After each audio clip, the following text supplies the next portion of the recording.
Hello and welcome to Cinema Subculture, where we discuss everything strange, obscure and downright messed up in the world of movies. My name is Gary. And I'm Simon. So, Gary, what film brings us here today? It Follows, a 2014 horror film directed by David Robert Mitchell. Teenagers in a suburban American city are stalked by a mysterious presence, contracted after having sex. The only solution is to pass it on to someone else. The film blends slasher tropes with an American independent film sensibility, creating a refreshing take on the genre. So, Gary, this was a film that I suggested we talk about. When did you first see this film?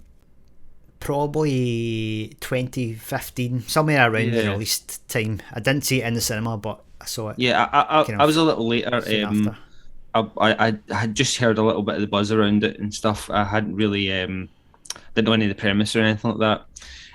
I really like this film. This is uh, and it's weird because I'll talk about it in a second. Like one of the reasons that like I kind of came back to it again and got a new appreciation for it, which is kind of weird given my kind of horror movie history. But yeah, this film like it's the perfect kind of like mesh of like tone, atmosphere, cinematography. The music is amazing. The actors are brilliant in it as well. And as you say, in your kind of your synopsis, it really kind of freshens up like what is kind of essentially like even with the supernatural elements, it's still kind of like a slasher kind of mold, or at least I feel that way. Yeah, this film is. I don't know. The first time I saw, I wasn't prepared for the premise again. I tried to stay away from things like that. You know, like finding out what the actual story is about. So right from that opening shot, where we kind of don't see, you know, what the characters are running from. It just kind of gripped me, and like, you know, you're just what is this? What is it's almost like a mystery, you know, straight out of the gates. You're not really sure what's happening with it.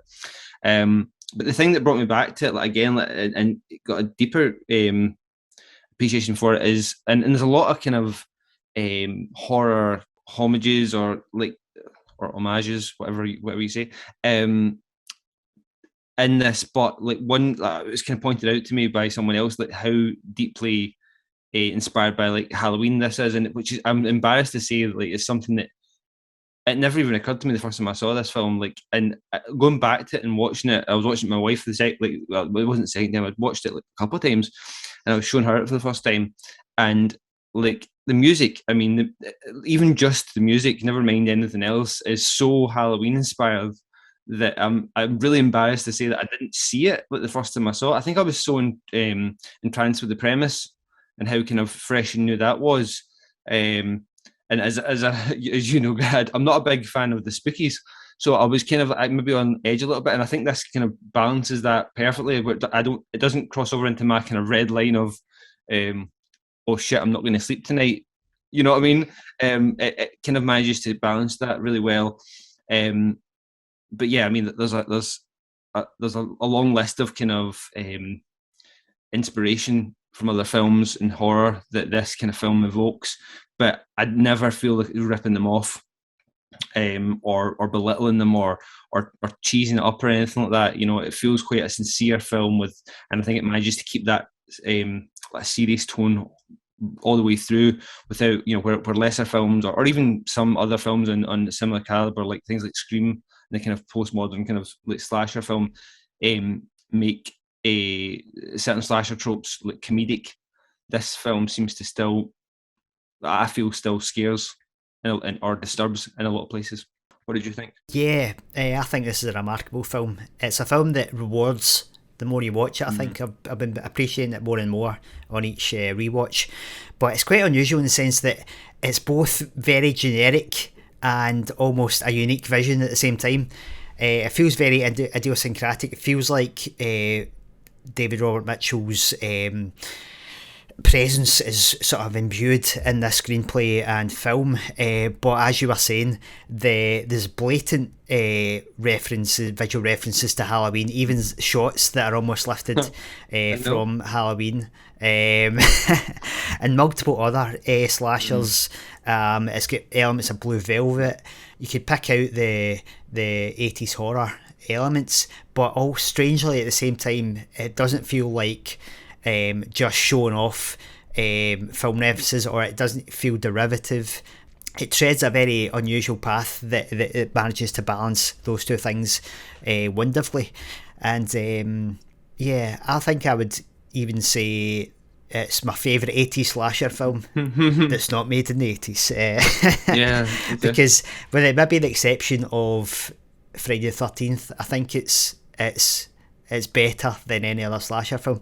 It's like, I think maybe because it appeals to my kind of taste in a sense that it's a slasher film sort of filtered through an art house kind of lens. It presents the slasher DNA in a way that's kind of unusual for the genre. Whereas if the genre is just about cookie cutter kills, cut and paste it, bang bang bang, cheap movie, there you go. This is like, has the elements, but it is obvious from the actual content of the film that Mitchell is interested in more than just the traditional blood and guts kills. Because what I love about the film is like the sense of atmosphere. You've got these great wide angle shots full of kind of dread and just about a focus on image over the plotting. What I also loved as well that was noticeable was the character exposition, building the characters. It's very minimal, it's very delicate. Was what stood out to me. It doesn't suffer from the traditional, like, maybe in a traditional genre film, you can feel the script coming off the page. You can feel it, the sort of how they're trying to write character development and character interaction with maybe like cheesy dialogue or something. This feels like very, very real, straight off the bat, with the great performances as well. But it's subtle. There's a great subtlety to it, and it's just about kind of letting the film settle that gives it a really kind of strange mood. It almost feels like an indie film in places, or definitely. I heard some like evoke kids, even parts of the film, and that's all there as well. You're right. So, do you want to chat a little bit about the plot? I mean, we've kind of went over the synopsis, and I was going to say that it kind of like, it really does feel like from the second act onwards, at the beginning of the second act, it really is like an extended like final chase in a slasher film. That's like kind of where we get to, right? It's constant, and even though the characters don't initially realise they're being chased. But yeah, like just coming back to a little bit the kind of setting of the film, like the kind of timeless nature that it has, which kind of it shares with, like, definitely it has some inspiration in like Blue Velvet and things like that, and the kind of dreamlike nature of the film. I mean, again, coming into it, I just did not know what was happening, like what to expect. So the moment where we see the character, like, I think I knew that there's something happened after, like, a date type thing to the main character. I kind of was expecting that there, so I wasn't really taken by surprise when the kind of love interest at the beginning kind of turns on her and kind of like chloroforms her or something like that, knocks her out. But once we got into the parking structure where she's kind of tied up on the chair, and he's kind of profusely expressing that he's not going to hurt her, she doesn't have anything to fear from him. From there on, when we start seeing the kind of naked woman approaching the building, I mean, I think it really works in a kind of putting you right in the shoes of the main character in that moment, because you don't know what the hell is going on, or what even he's trying to tell her is not making a lot of sense, and it won't make sense until you kind of get into the film or you're rewatching it again. So yeah, I mean, what was your kind of thoughts? Did you know much about the film before you went in, or? I just knew the basic premise, I think. Yeah. obviously the premise itself is brilliant in the sense that it subverts one of the cliches of the slasher. Have sex and die, whereas this, you have to have sex to live. Which I liked. So in that initial scene, that initial sex scene between the main protagonist and the guy, like we're sort of set up for a certain outcome of that scene, but then the film totally subverts it, and we're totally surprised, which works really well. I go back to what you were saying about the time and space. I think that gives the film a really wonderful, strange feel, because it's it's impossible to pin it down. It's really strange. I mean, it feels like an 80s. It definitely, I would, if I had to pick a time, it feels like the 80s. I don't know.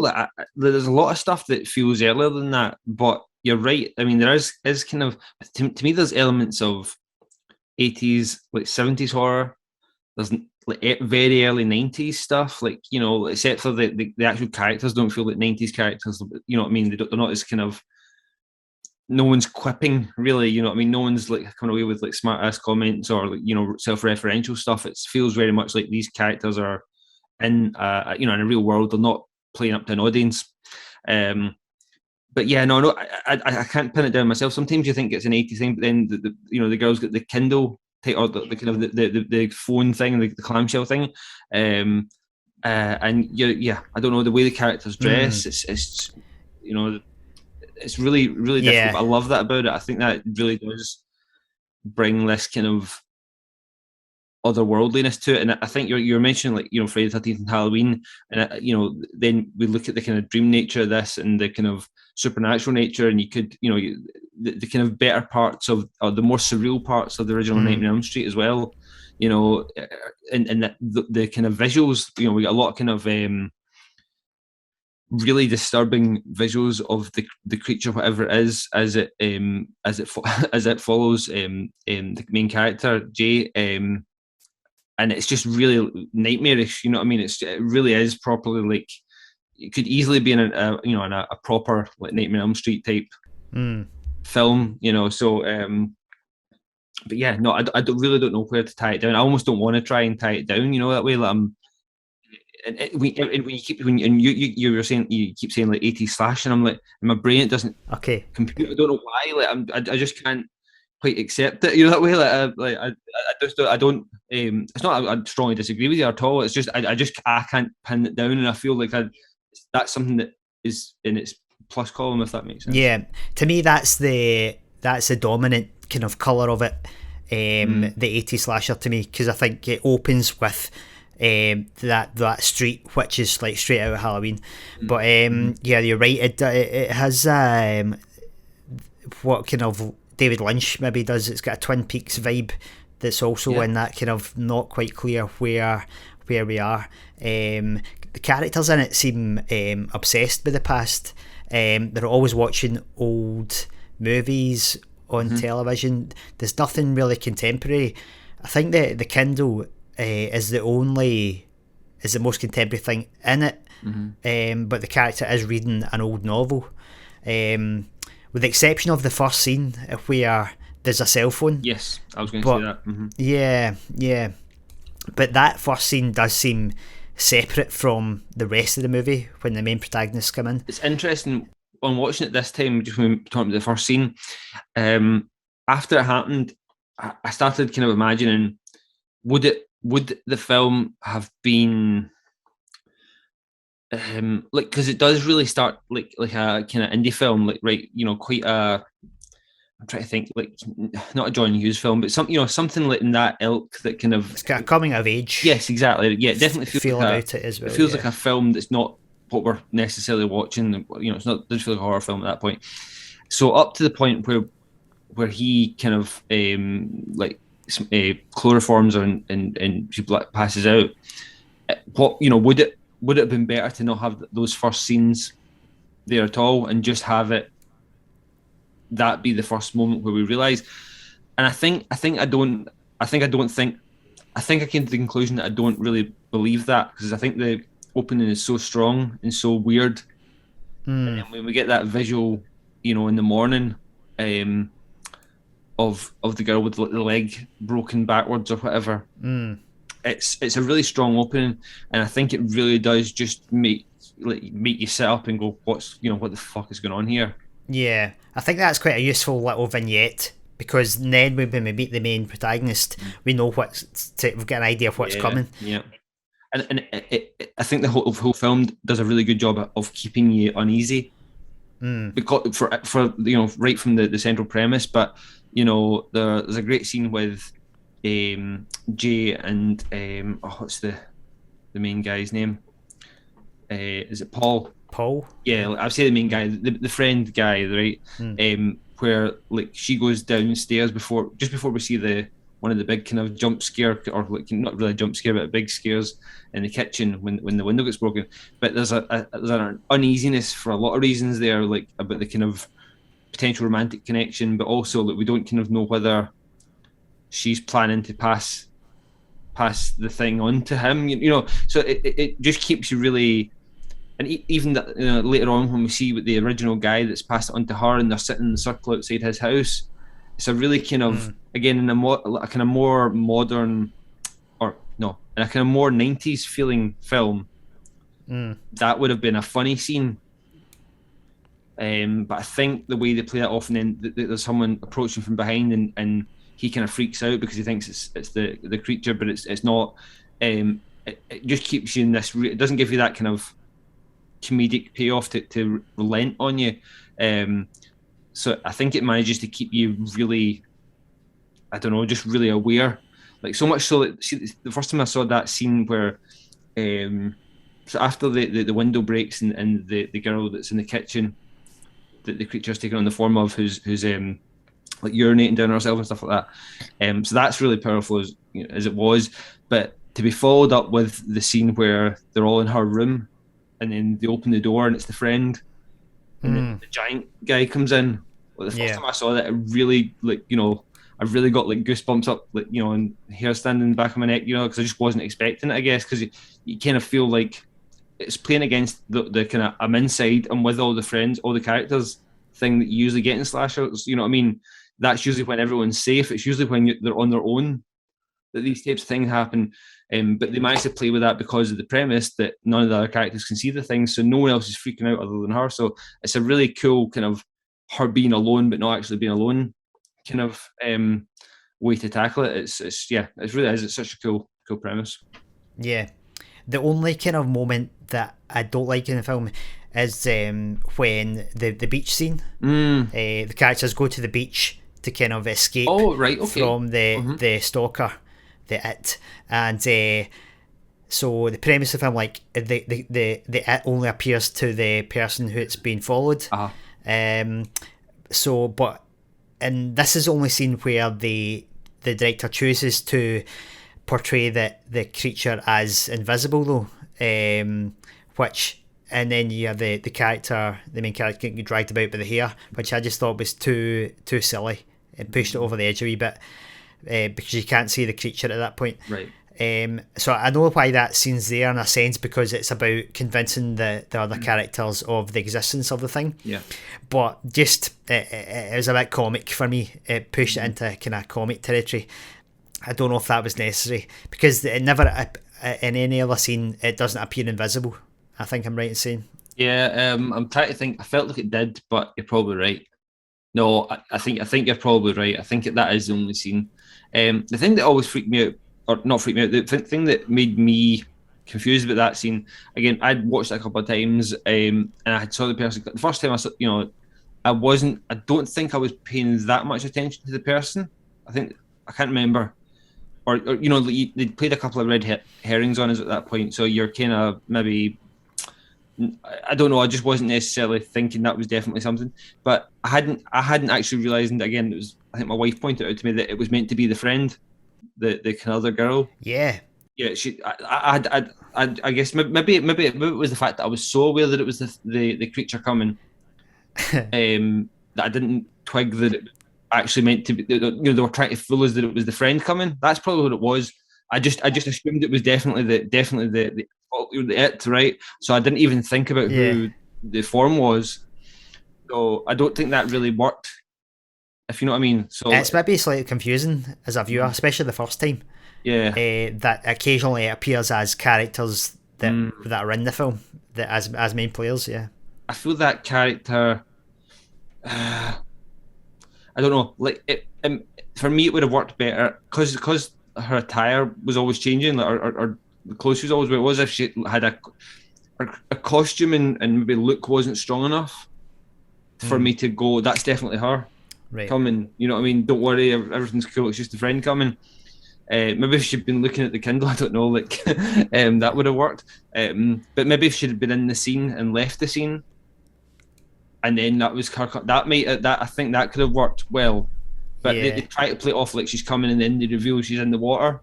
Yeah. But for me, it didn't work. I didn't feel the same way about the hair thing, the visibility thing. I thought I didn't. I can see what you're saying about it, but definitely that didn't stick out to me at the time. But I think just on reflection, that reveal or that kind of misdirection they were trying to pull with the form that the creature had taken on didn't work for me. So I guess that scene kind of doesn't work necessarily exactly the way it should for both of us, but for different reasons. So do you have a take on the theme of the film, or the main theme? Because a lot of people throw out the SCD. I mean, that's the obvious one, right? Which I think I did. The more I've watched the film, I've kind of dug past that, and I don't think that's really a solid interpretation anymore. But yeah, I mean, that's definitely the kind of face value one. I mean, I can't take any like that. I think I agree with a take on it that I've heard, if that makes sense. Right. It's actually on the commentary. I kind of like the theory that those guys come up with.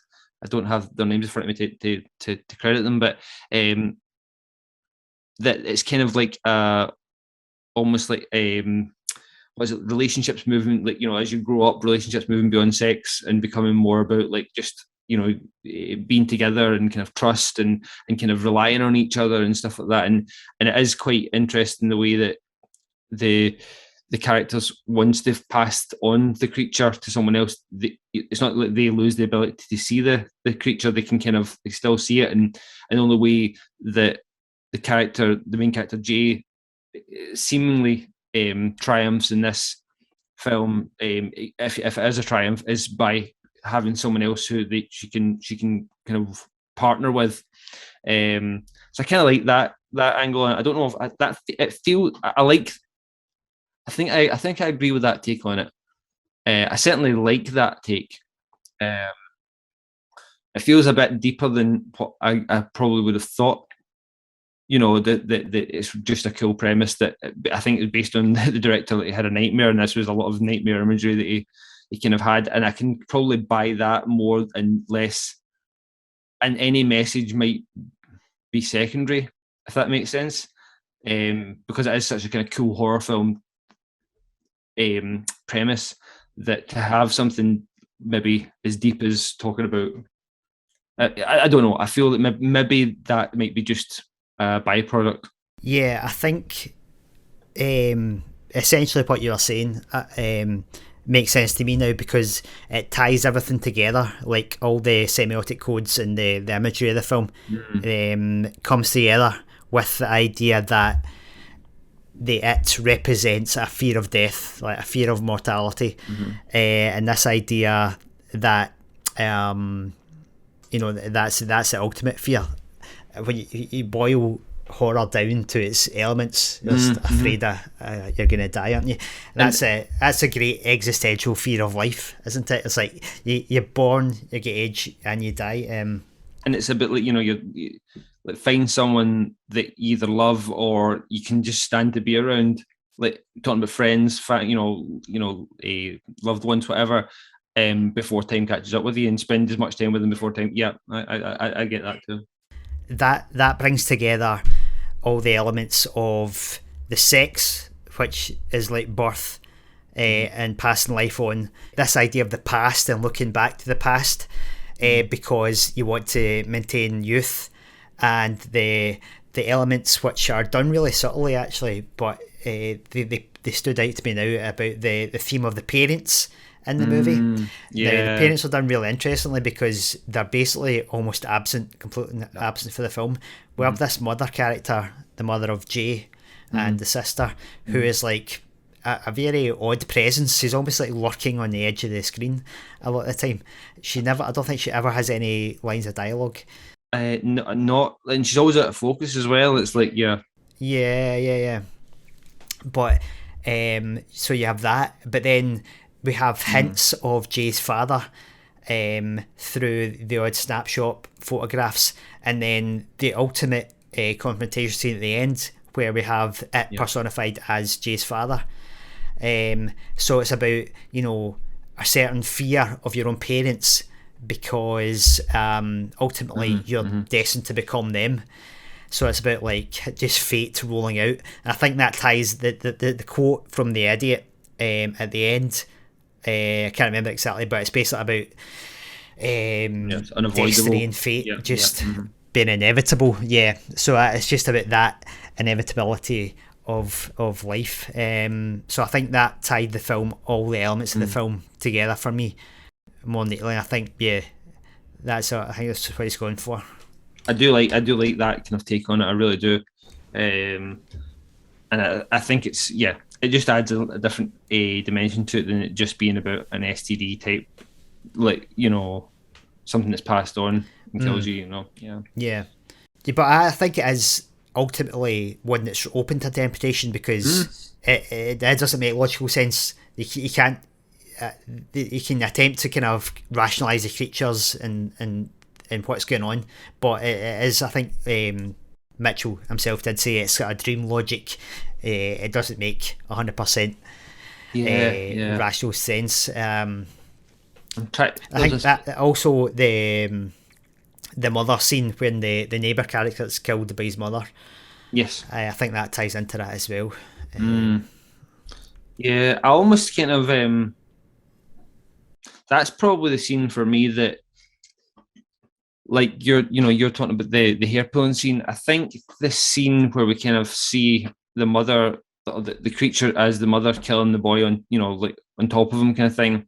I don't know if I needed that. I feel like that took a little bit of the mystique away from the creature. It just occurred to me there that I just feel like, I don't know. It felt like a little bit out of place with the kind of how clinical the creature had been up to that point. You know what I mean? It just felt a little bit out of place, but certainly didn't take much away from it or anything for me. I still thought it really worked. You're talking about the dream-like nature. Oh, yeah, like, so what do you think they were trying to do at the end in the pool? Well, it seemed like they had some kind of half-baked plan that to electrocute it. Yeah, like, because like he was in the pool as well. Like, I mean, was she gonna? I mean, I kind of took it when I first saw it that she was gonna lure it in, and with the hopes that it just relentlessly follows like it does on land. And then she'd get out, and as it's walking through the middle, they would. That was kind of my take on it. But I guess that was a plan, but it didn't work in the end. Oh, that's I suppose the other scene that the creature's invisible. That whole bit when the other characters are like trying to shoot it and things like that, and they've putting a sheet over it and things. I think that works. I think that is different than what you're talking about. The hair, you know, it's a kinda. I guess it's when we have a shot that is meant to be from the other character's point of view, because I'm sure we get when it's only instances of, for instance, Jay and it. There'll be non-POV shots which show the character, as I remember it, but whenever we have to see the it from the point of view of the other characters, it is invisible. Maybe you're right there. Just something came to me. Like, I was thinking like that because they make a point that, you know, they try to shoot it and they end up putting like a sheet over the top of it and things. But I suppose do you think it's what about the ending? Do we think that it's gone? Do we think that's it? Still following them at the end in the last shot? I think we have to say because I guess that just ties it up in a metaphorical sense, that it's just the inevitability is the idea behind it. Because Am I right in saying that there's a scene where we think Jay swims out to a boat, but there's no conclusive proof if she actually passes it on to anyone on that boat. Is that what you took from it? Yeah, I know.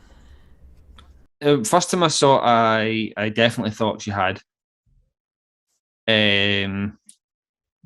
But and she might have swam out there and then got a wee halfway and then came back. Yeah, and I think what lends to that theory, and it's not something that I kind of think I always just assumed that she did. But then when you think about it logically, and then why are they still? I guess she's maybe thinking that she's not told whoever she slept with on the boat. So the creature's going to get them anyway. It's maybe just delayed it. If she did, right? But it's the fact that they're still like Paul comes up with a plan, and she's like, "Yeah, let's go and do that." So if she did sleep with someone on the boat, why would she assume? Well, what would be the point in going? Like if she didn't know like the other person was dead? Because I guess I always thought that she kind of knew that had failed, or like, let's say one of the guys on the boat had died because she then sees the person on the top, the thing on top of the roof. So, but they were already going to do their plan, so it would have been a bit futile if she had. Not futile, but like certainly it would be like they've been waiting a couple of days, maybe, you know. Just because where my mind was going with that was, if we assume that she didn't give it to anyone else, then it must be fallen Paul, because that's the next person she has sex with. Yeah. Well, it wouldn't be falling her if she had. You know what I'm saying? Yeah. So if she'd slept with someone in the boat, we would have had to kill the person in the boat to then turn up to her at the pool at the end. But yeah, I would say it's fallen. If that is it behind them, and it's definitely following Paul. Funny, like you saying about did that happen with the beach scene with the boat people, the boat people.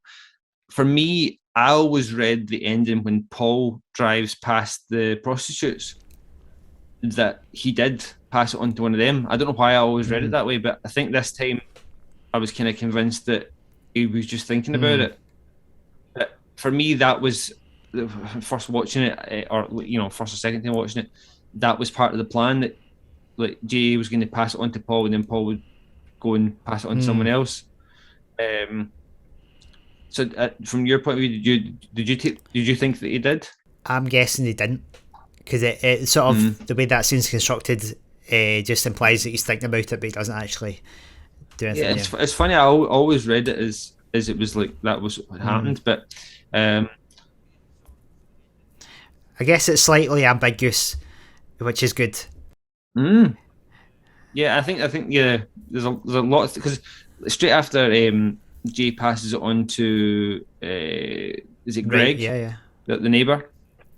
We see a scene pretty much straight after that with him flirting with other girls at the mall. Now, again, like I was listening to the commentary, and their take on that was that them showing that he was a bit of a dick, right? Like he just didn't really get it. One, he wasn't caring about the creature because he didn't believe in it, and he really wasn't that bothered about Jay, particularly. But again, I always read that as he was passing up. He was like like a man-hooer, and he was away like sleeping around to get it, to pass it on and pass it on. But I don't know. I felt because it was kind of, to me, it was frivolous for her to pass it on to him if there wasn't a plan for after. You know what I mean? Like, so I always assumed that they had kind of, right, well, this is what we're going to do, kind of thing. This is the plan to pass it on down the line. And so, but I don't know. Did you take that from that, or did you just think he was being a bit of a hoormeister? Well, I guess from the Greg death scene, we must assume that he hasn't passed it on. Yeah, totally. Or he's Mm-hmm. And then as soon as he's killed, obviously that means Jay's back in the hot seat. Because that's the thing. It seems to take a bit of time before it goes to Greg. Like there seems to be a few days pass anyway, where like Jay's not coming out of a room and things like that. We talk about that, and she's kind of staying up watching the house. We're not told really how many days, but that kind of fed into my, again, similar to what I thought was the boat scene, that it took a bit of time to get get them. But again, it's, as you say, it's quite open to interpretation that way, and that's one of the things I love about it as well. Yeah. So, so I don't think there's much more I can say about this film other than I highly recommend it, and I hope you've seen it before we've told you the premise. But if you've seen it and you maybe, you're maybe a little bit lukewarm on it, but I'd suggest giving it another rewatch, because it's, I think, as you said, it is one that kind of pays off for rewatches. Yeah, I'd highly recommend this film. Unusual take on the slasher genre. If you're a fan of the more independent, spirited things, it'll be up your street for sure. So that'll do it for this episode on It Follows. You've been listening to Cinema Subculture. If you'd like more of this content, please make sure you've subscribed on YouTube, like the video, and hit the notification bell. Thanks for listening. I've been Simon. I've been Gary. Keep it extreme.